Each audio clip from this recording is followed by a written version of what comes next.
यशस्वी भाव। राजन, ये कैकेयी के राजपुरोहित हैं। आयुष्मान भव राजन।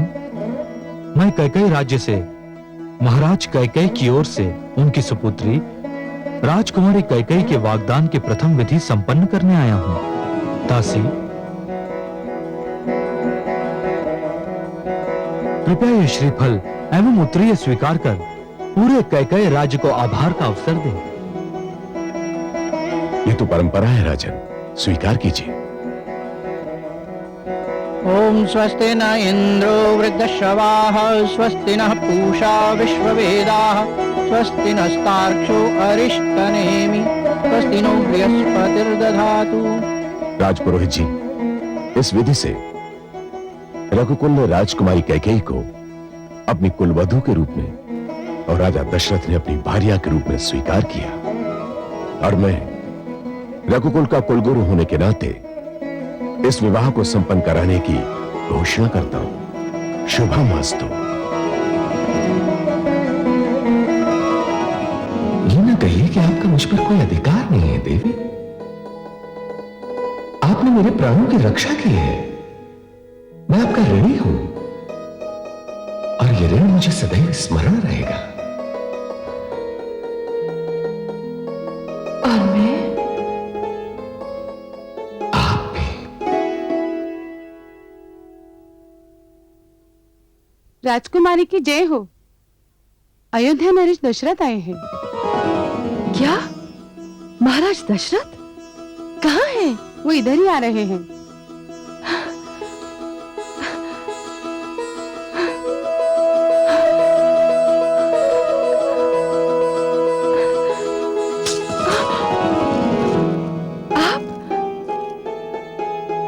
मुझे देखकर आश्चर्य हो रहा है देवी। आश्चर्य?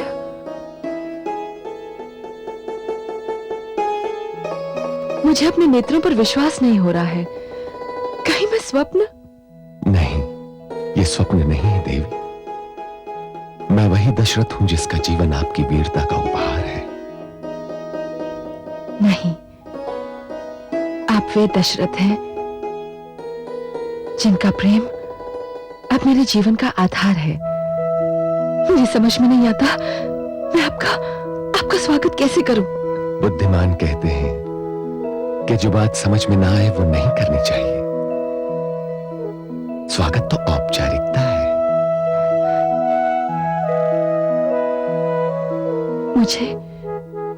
मुझे विश्वास नहीं था कि आप इतनी शीघ्र लौट आएंगे। और मुझे हर पल स्मरण था कि यहां मेरी प्रतीक्षा की जा रही है, और यह भी स्मरण था कि यहां कौन मेरी प्रतीक्षा कर रहा है। मेरे नेत्रों पर आपके चित्र और मन पर आपकी स्मृति का सर्वाधिकार हो चुका है राजन।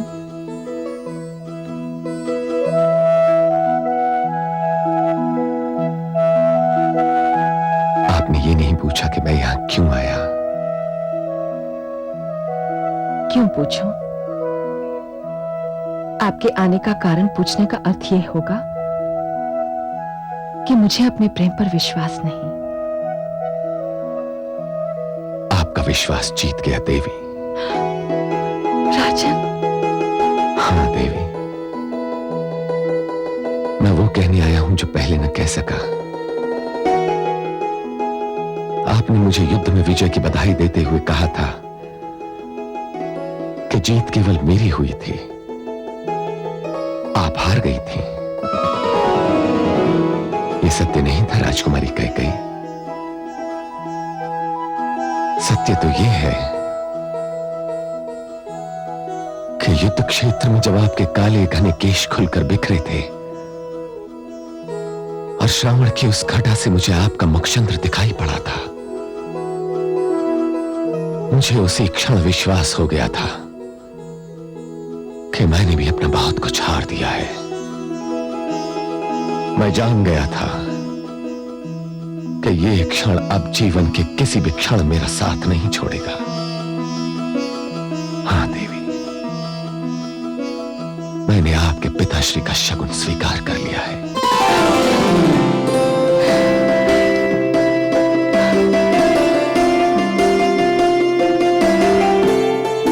राजन, मुझे ईश्वर ने हृदय इसीलिए दिया था ताकि मैं उसे आपके चरणों में रख दूं।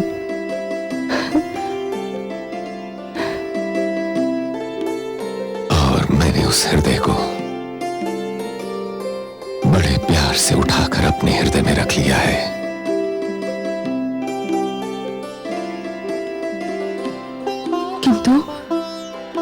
किंतु राजन, मैं समझ गया कि आप क्या जानना चाहती हैं। सुमित्रा और कौशल्या ने क्या कहा, ये मैं आपको नहीं बताऊंगा। बस इतना ही कह रहा हूं कि वे दोनों व्याकुलता से आपकी प्रतीक्षा कर रही हैं।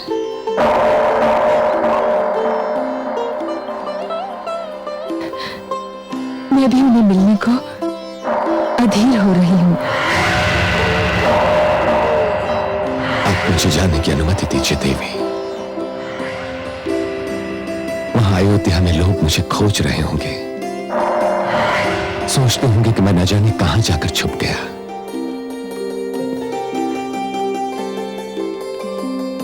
अयोध्या वाले शीघ्र ही जान लेंगे कि आप केवल मेरे हृदय में ही छिप सकते हैं।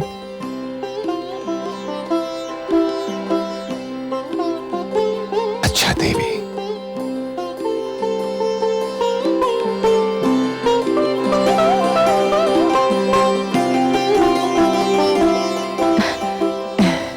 महाराज, ये मेरी धाई मां मंत्रा है।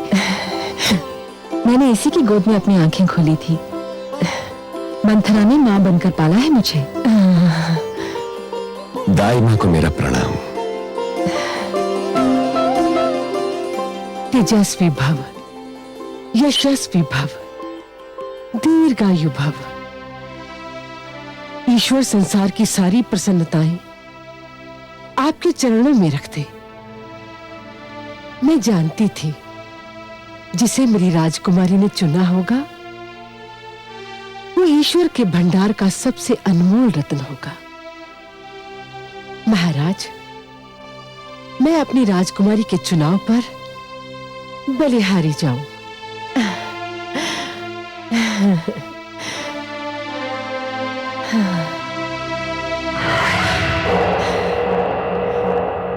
वाह पुत्री, चुना भी तो 2 पत्नियों वाला पति।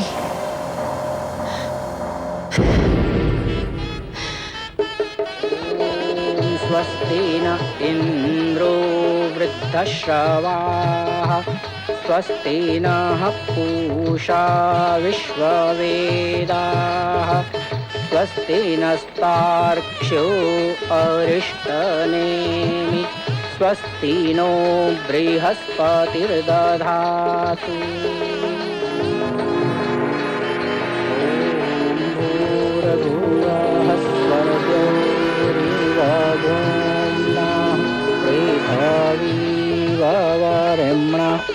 तस्यास्ते पृथ्वी। तेरे संपन्न हुए, अब आप अपने बड़ों से आशीर्वाद लीजिए।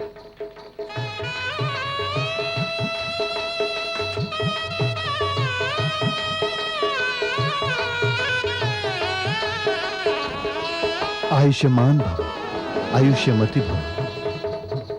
हे महाराज, मैंने अपनी पुत्री को बड़े लाड़ प्यार से पाला है। कभी कोई ऐसा अवसर नहीं आने दिया कि इसकी आंखों में अश्रु छलक पड़े। मैंने इसकी हर इच्छा पूरी की है। आज ये मुझसे विदा हो रही है तो मेरा हृदय फटा जा रहा है। मेरी पुत्री का ध्यान रखिएगा महाराज। इन्हें कोई कष्ट नहीं होगा, वहां इनकी हर इच्छा पूरी होगी। अयोध्या में इतना स्नेह मिलेगा कि ये कैकेयी भूल जाएंगी।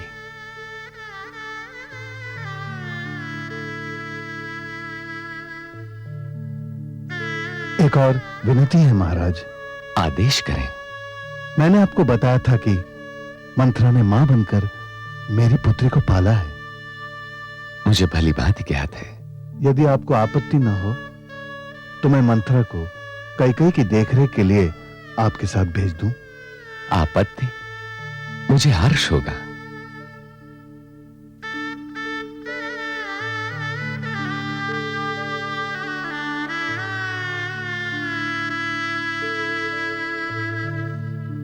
आइए देवी।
हे रानी कैकेयी, सूर्य वंश में, इक्ष्वाकु वंश में तुम्हारा स्वागत है।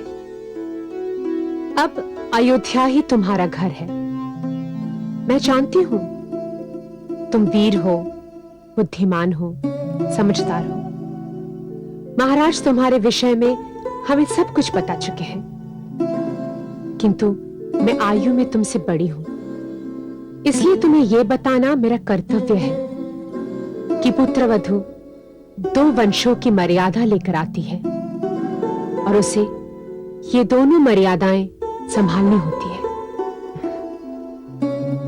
आप सबको मेरी ओर से कभी कोई कष्ट नहीं पहुंचेगा और तुम्हें हमारी ओर से सदैव पूर्ण सहयोग, मित्रता और शुभकामनाएं मिलती रहेगी।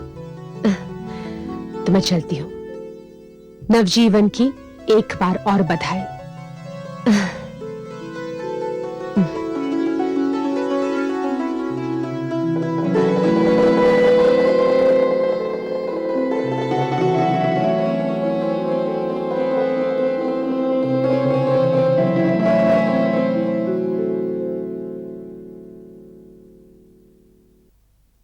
स्वामी, मुझे आपसे यह कहने की आवश्यकता तो नहीं, किंतु फिर भी आप जिसे अर्धांगिनी बनाकर लाए हैं उसके साथ वही व्यवहार कीजिए जो मेरे और सुमित्रा के साथ करते रहे हैं। उसके प्रति कोई अन्याय न होने पाए। वो अपना देश छोड़कर आई है, अपने पिता की लाडली है।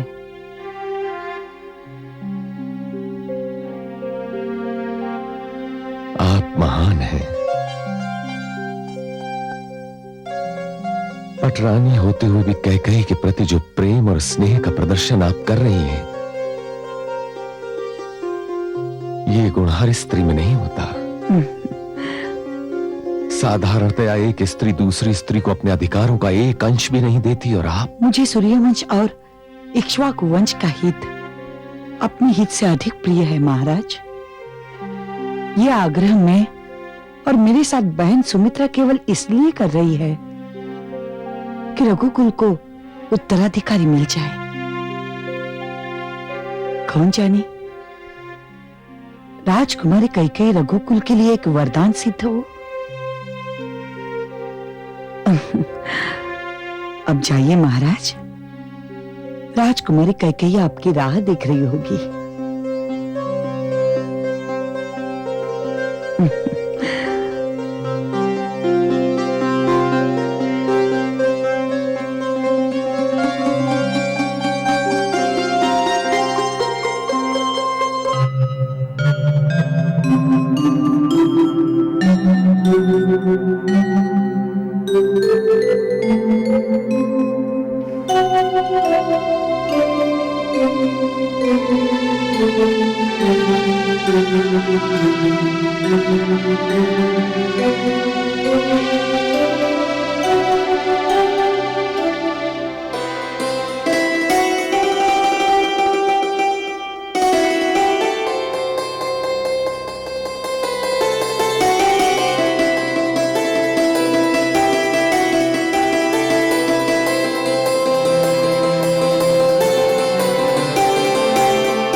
मैं जानता हूं कि मैं आपके जीवन का प्रथम पुरुष हूं,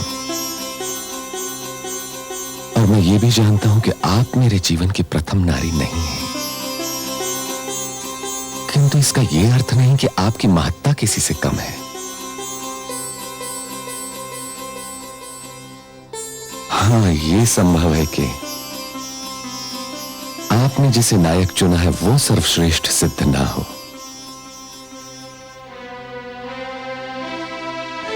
मैंने आपको अपने जीवन का महानायक चुना है महाराज। सर्वश्रेष्ठ कौन होता है, क्या होता है, इसकी व्याख्या केवल मैं कर सकती हूं। यह अधिकार मेरा है।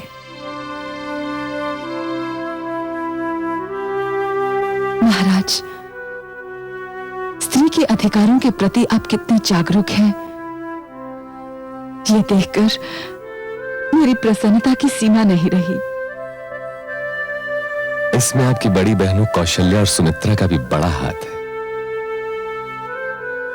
मैंने उनसे बहुत कुछ सीखा है। इसमें कोई संदेह नहीं कि वे दोनों आदर्श नारियां हैं।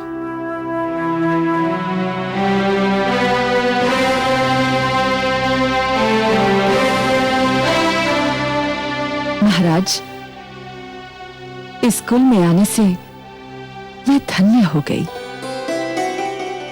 आपके संग नवजीवन आरंभ करने से पहले मुझे अपनी बड़ी बहनों से आशीष ले आने दीजिए। चलिए, मैं भी आपके साथ चलता हूं। नहीं महाराज, मैं अकेली जाना चाहती हूं। जैसी आपकी इच्छा।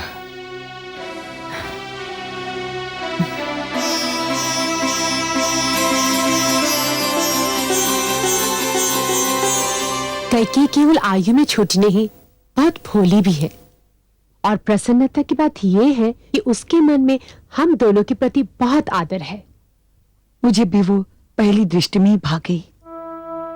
ईश्वर करे वो महाराज के वंश को हरा भरा बना दे। इस भवन में किसी नवजात शिशु की किलकारियां गूंजने लगे। ऐसा ही होगा दीदी। सत्य कहते हो सुमित्रा, यदि कैकेयी के गर्भ से शिशु जन्मा तो मैं उसे अपनी संतान समझकर कलेजे से लगा लूंगी।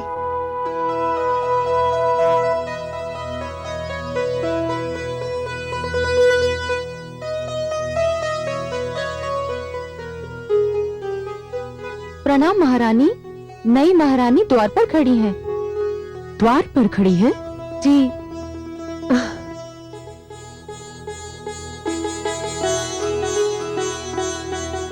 तुम यहाँ क्यों खड़ी हो?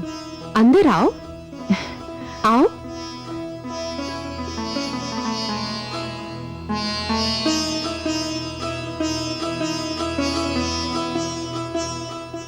तुम द्वार पर क्यों खड़ी थी बहना? भीतर आना चाहिए था।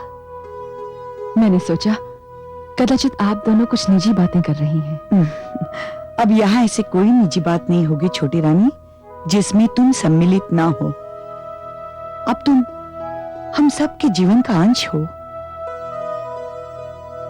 नवजीवन आरंभ करने से पहले मैं आप दोनों का आशीर्वाद लेना चाहती थी।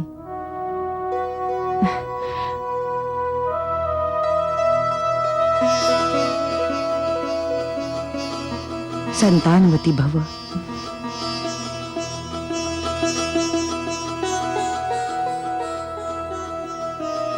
सौभाग्यवती भव। मैं आप दोनों को विश्वास दिलाती हूँ कि मैं आप दोनों की छोटी बहन ही बनकर रहूंगी। और हम दोनों तुम्हें विश्वास दिलाते हैं कि हम तीनों बहनों की भांति मिलकर रहेंगे। अब तुम अपने कक्ष में जाओ, महाराज प्रतीक्षा कर रहे होंगे। चल आओ।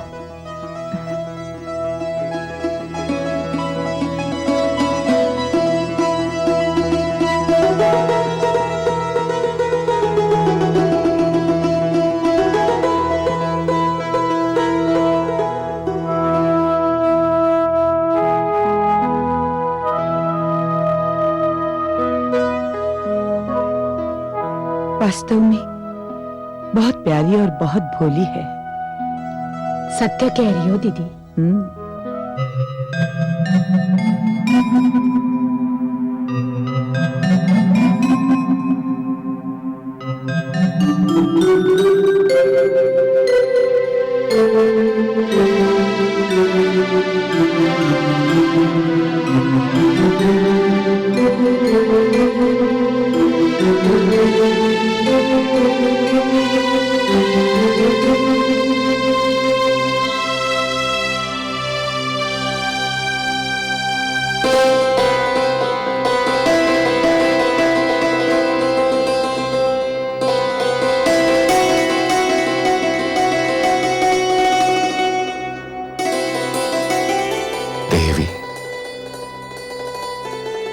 मैंने आपको वचन दिया था कि जीवन में किसी भी समय आप 2 वर मुझसे मांग सकती हैं। आप चाहें तो आज इसी क्षण जो चाहे मांग लें। मुझे आप मिल गए, आपका प्रेम मिल गया, 2 प्यार करने वाली बड़ी बहनें मिल गई, एक बड़ा कुल मिल गया, मुझे एक महान वंश मिल गया है। अब तो ईश्वर से भी कुछ मांगने की इच्छा नहीं रही। आपसे क्या मांगूं? यदि कोई आवश्यकता हुई तो आपसे नहीं तो और किससे मांगूंगी? अभी मुझे कुछ नहीं चाहिए।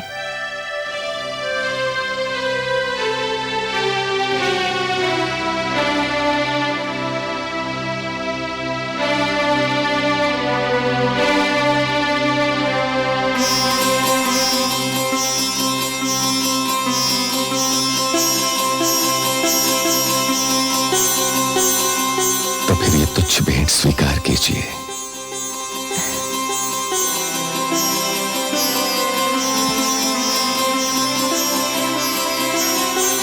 जो आपसे मिले वो तुच्छ हो ही नहीं सकता, क्योंकि उसमें आपके हाथों की सुगंध खुली होती है। महारानी कैकेयी,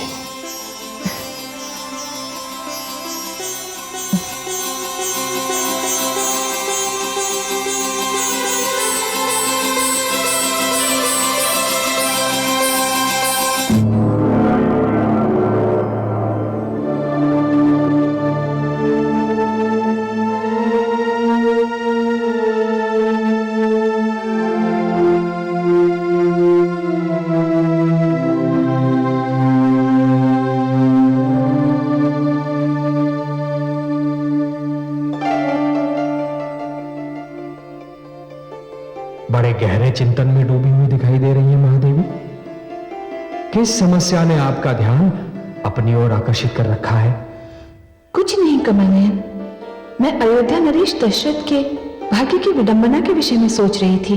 विडंबना? विडंबना कैसी महादेवी? इस क्षण तो उनके जीवन रूपी सागर में सुख का ज्वार आया हुआ है। उन्हें कौशल्या और सुमित्रा जैसी देवियों का साथ तो प्राप्त था ही, अब देवी कैकेयी जैसी वीर, सुंदर और साहसी स्त्री उनके जीवन में सुख का संदेश लेकर आई है। सुख का संदेश? तो क्या आप भी कौशल्या सुमित्रा की भांति यही समझते हैं कि कैकेयी राजा दशरथ को वो दे सकेगी जो वे दोनों न दे सकी? कैकेयी राजा दशरथ को संतान दे पाती है अथवा नहीं, ये तो केवल विधाता जानते हैं महादेवी, परंतु इसमें चिंता की क्या बात है? मुझे चिंता है सर्वेश्वर, मुझे चिंता है।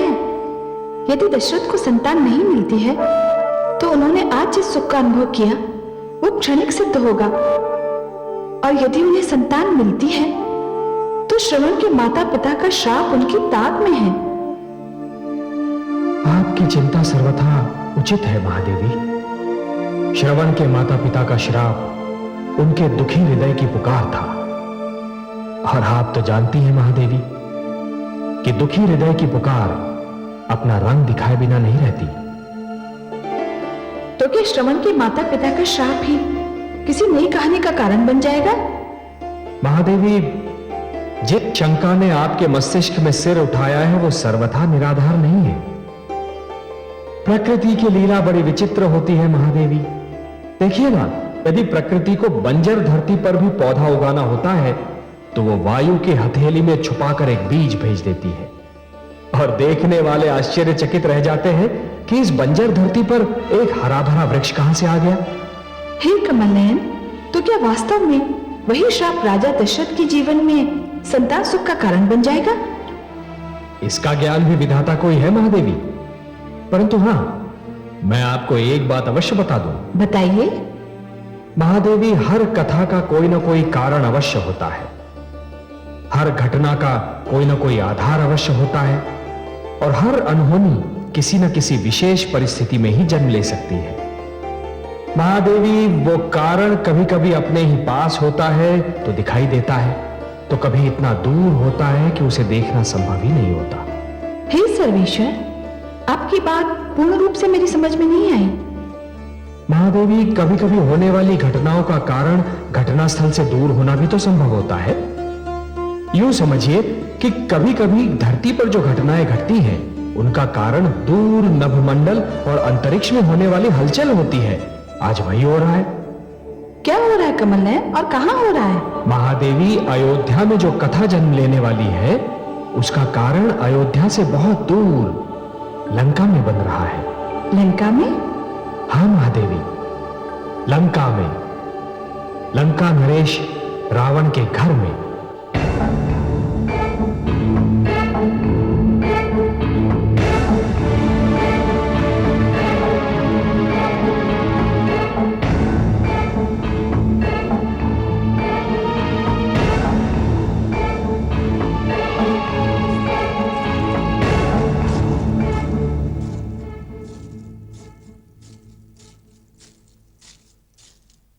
आइए महारानी, विराजिए।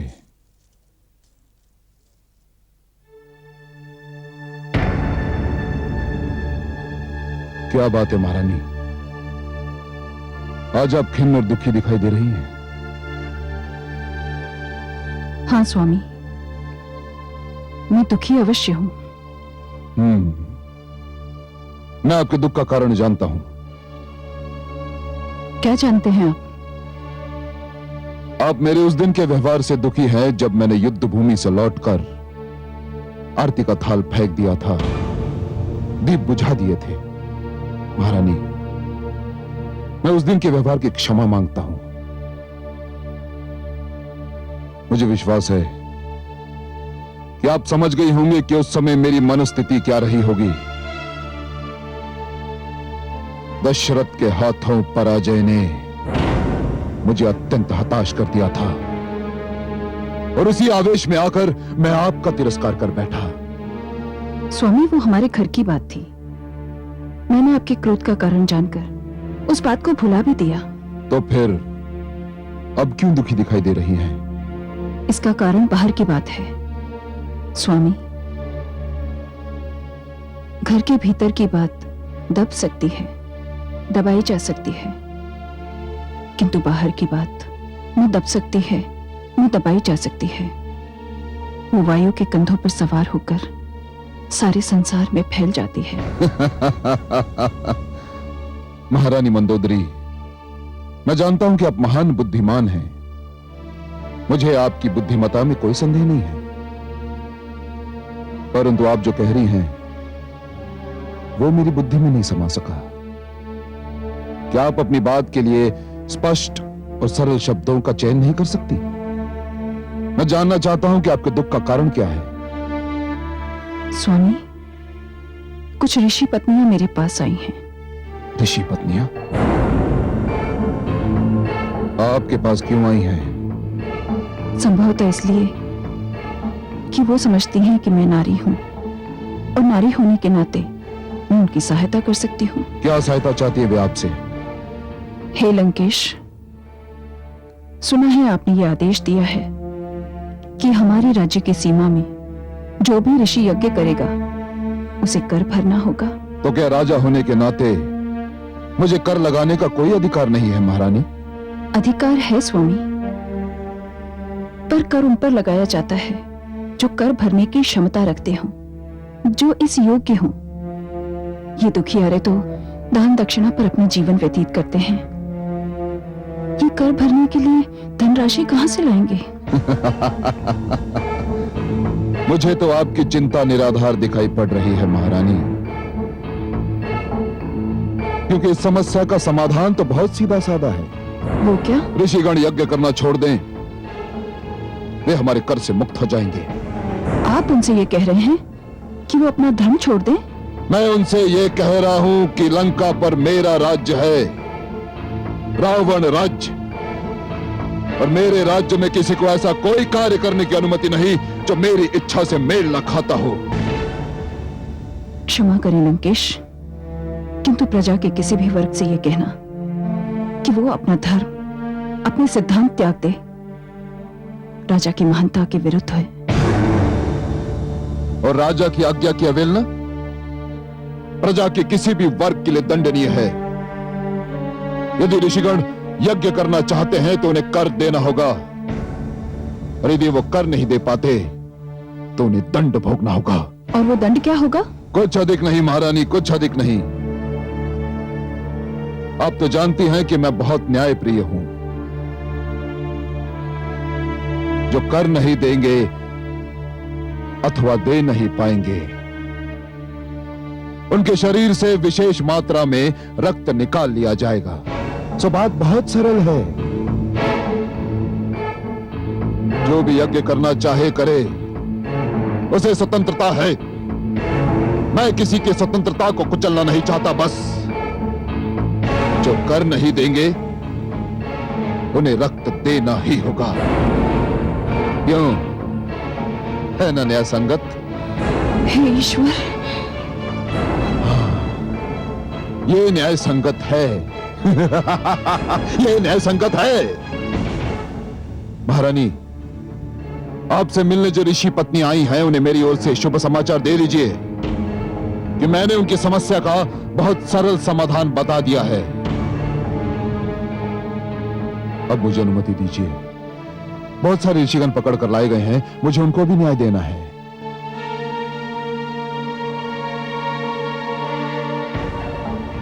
महारानी, स्मरण रहे कि आपका क्षेत्र रनिवास है, मेरा सभागार नहीं।